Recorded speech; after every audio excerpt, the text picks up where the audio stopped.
ಸ್ನೇಹಿತರೆ, ಈಗೊಂದು ಹೊಸ ವಿಷಯವನ್ನು ನಿಮಗೆ ತಿಳಿಸೋದಕ್ಕೆ ನಾನು ರೆಡಿ ಆಗ್ತಿದ್ದೀನಿ. ಅದೇನಂತ ಹೇಳಿದರೆ ಬಾಹ್ಯಾಕಾಶದ ವಿಷಯ. ಈಗ ಬಾಹ್ಯಾಕಾಶದಲ್ಲೊಂದು ವಿಸ್ಮಯವನ್ನು ನೀವು ನೋಡ್ತಾ ಇದ್ದೀರಿ.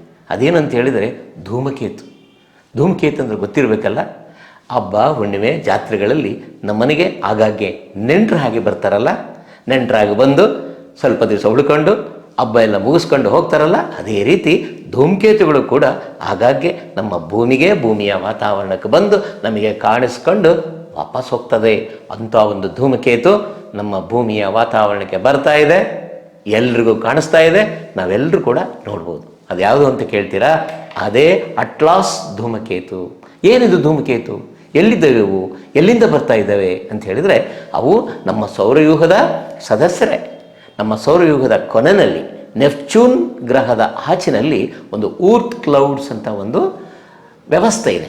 ಆ ಊರ್ತ್ ಕ್ಲೌಡ್ಸ್ನಲ್ಲಿ ಆಶ್ರಯವನ್ನು ಮಾಡ್ಕೊಂಡಿರ್ತಕ್ಕಂಥ ಲಕ್ಷಾಂತರ ಧೂಮಕೇತುಗಳಲ್ಲಿ ಅನೇಕ ಧೂಮಕೇತುಗಳು ತಮ್ಮ ಸ್ವಸ್ಥಾನವನ್ನು ಬಿಟ್ಟು ಬೇರೆ ಬೇರೆ ಗ್ರಹಗಳಿಗೆ ಮತ್ತು ಸೂರ್ಯನ ಹತ್ರಕ್ಕೂ ಕೂಡ ಹೋಗಿ ಭೇಟಿ ಕೊಟ್ಟು ಬರ್ತಾರೆ.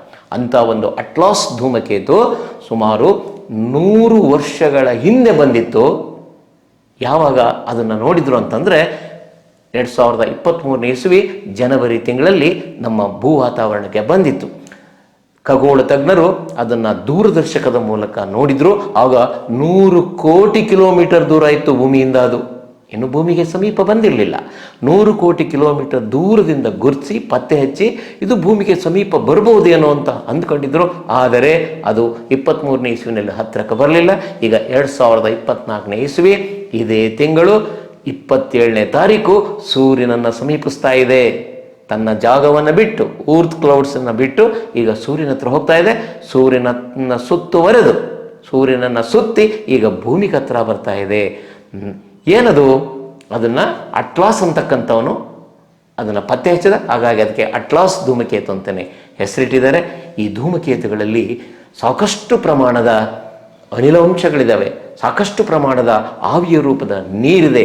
ಇಂಥ ಧೂಮಕೇತುಗಳು ಬರ್ತಾ ಇರೋದು ಭೂಮಿಗೆ ಅಪಶಕುನ ಅಲ್ಲ, ಭೂಮಿಗೆ ಅತ್ಯಂತ ಅವಶ್ಯಕವಾಗಿ ಬೇಕಾಗಿರ್ತಕ್ಕಂಥ ಆಕಾಶಕಾಯಗಳವು. ಹಾಗಾಗಿ ಅವನ್ನೆಲ್ಲರೂ ಕೂಡ ನಾವು ನೋಡಲೇಬೇಕಲ್ವಾ?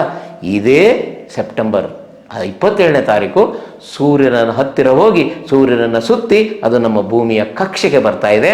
ಸುಮಾರು ಸೆಕೆಂಡಿಗೆ 80 ಕಿಲೋಮೀಟರ್ ವೇಗದಲ್ಲಿ ಬರ್ತಾ ಇದೆ. ಬಂದು ಅದೆಲ್ಲರಿಗೂ ಕೂಡ ಕಾಣಿಸ್ಕೊಳ್ಳುತ್ತೆ. ಅಂದರೆ 27ನೇ ತಾರೀಕು ಬಂದಾಗ ಅದು ಬೆಳಗಿನ ಜಾವ ಸೂರ್ಯೋದಯಕ್ಕಿಂತ ಮುಂಚೆ ಕಾಣಿಸ್ಕೊಳ್ಳುತ್ತೆ ಪೂರ್ವ ದಿಕ್ಕಿನಲ್ಲಿ. ಆಗ ಎಲ್ಲರೂ ಕೂಡ ನೋಡೋದು ಕಷ್ಟ. ಇದನ್ನು ನೋಡೋದು ಯಾವಾಗ ಅಂತ ಕೇಳ್ತೀರಾ? ಮತ್ತೆ ಅಕ್ಟೋಬರ್ 2 ಅಥವಾ 3ನೇ ವಾರದಲ್ಲಿ ಪ್ರತಿಯೊಬ್ಬರಿಗೂ ಕೂಡ ಹಸುಗೂಸಿಗೂ ಹುಟ್ಟಿದ ಮಗುನೂ ಕೂಡ ಈ ಧೂಮಕೇತುವನ್ನು ಬರಿಗಣ್ಣಿನಿಂದ ನೋಡ್ಬೋದಾಗಿರ್ತಕ್ಕಂಥ ಒಂದು ವ್ಯವಸ್ಥೆ ನಮ್ಮಲ್ಲಿದೆ. ಈಗ ಅದನ್ನು ನೀವೆಲ್ಲರೂ ಕೂಡ ನೋಡ್ಬೋದು. ಯಾವಾಗ ಅಂತ ಹೇಳಿದರೆ ಸೂರ್ಯ ಮುಳುಗಿದ ತಕ್ಷಣವೇ ಪಶ್ಚಿಮ ದಿಕ್ಕಿನಲ್ಲಿ ನಮಗದು ಕಾಣಿಸ್ಕೊಳ್ಳುತ್ತೆ. ಓಪಿಯೋಕಸ್ ಅಂತ ಅಂದರೆ ಕನ್ನಡದಲ್ಲಿ ಉರಗಧರ ಅಂತೇಳಿ ಹಾವಿನ ರೂಪದ ಒಂದು ನಕ್ಷತ್ರ ಪುಂಜ ಇದೆ, ಪಶ್ಚಿಮ ದಿಕ್ಕಿನಲ್ಲಿರುತ್ತೆ. ಸಂಜೆ ಹೊತ್ತು ಸೂರ್ಯ ಮುಳುಗಿದ ಮೇಲೆ ಕತ್ಲಾಗುತ್ತಲ್ವಾ, ಆವಾಗ ಪಶ್ಚಿಮ ದಿಕ್ಕಿನಲ್ಲಿ ಕಾಣಿಸುತ್ತೆ. ಆಗ ಅಲ್ಲಿ ಅದು ಒಂದು ಉದ್ದನೆಯ ಬಾಲವನ್ನು ಹೊಂದಿರತಕ್ಕಂಥ ಧೂಮಕೇತು ಕಾಣಿಸ್ತಾ ಇದೆ. ಅದುವೇ ಅಟ್ಲಾಸ್. ಇದು ಬರ್ತಾ ಇದೆ, ಎಲ್ಲರೂ ನೋಡೋಣ, ಸಂಭ್ರಮಿಸೋಣ, ಅದನ್ನು ನೋಡಿ ಖುಷಿ ಪಡೋಣ. ಅದನ್ನು ಬಿಟ್ಟು ಧೂಮಕೇತು ಬರ್ತಾ ಇದೆ, ಭೂಮಿಗೆ ಏನೋ ಆಗ್ತಾ ಇದೆ, ಇಂಥ ಆತಂಕ ಭಯ ಬೇಡ. ಅದು ಬರೋದ್ರಿಂದ ಉಪಯೋಗ ಆಗುತ್ತೆ ವಿನಃ ಅದರಿಂದ ಯಾರಿಗೂ, ಯಾವ ಪಶು ಪಕ್ಷಿ ಪ್ರಾಣಿಗಳಿಗೂ ಕೂಡ ಅದರಿಂದ ಪರಿಣಾಮ ಇಲ್ಲ, ತೊಂದರೆ ಇಲ್ಲ. ದಯವಿಟ್ಟು ಅದನ್ನು ನೋಡೋಣ. ಅದರ ಬಗ್ಗೆ ಎಲ್ಲರೂ ಕೂಡ ಮತ್ತೊಮ್ಮೆ ವಿಚಾರಗಳನ್ನು ತಿಳಿದು ಅದರಿಂದ ಅನುಕೂಲ ಆಗುತ್ತೆ ಅಂತ ಎಲ್ಲರೂ ಕೂಡ ಆಶಯವನ್ನು ಇಟ್ಕೊಂಡಿರೋಣ ಅಂಥೇಳಿ ನನ್ನ ಮಾತನ್ನು ಮುಗಿಸ್ತೀನಿ. ನಮಸ್ಕಾರ.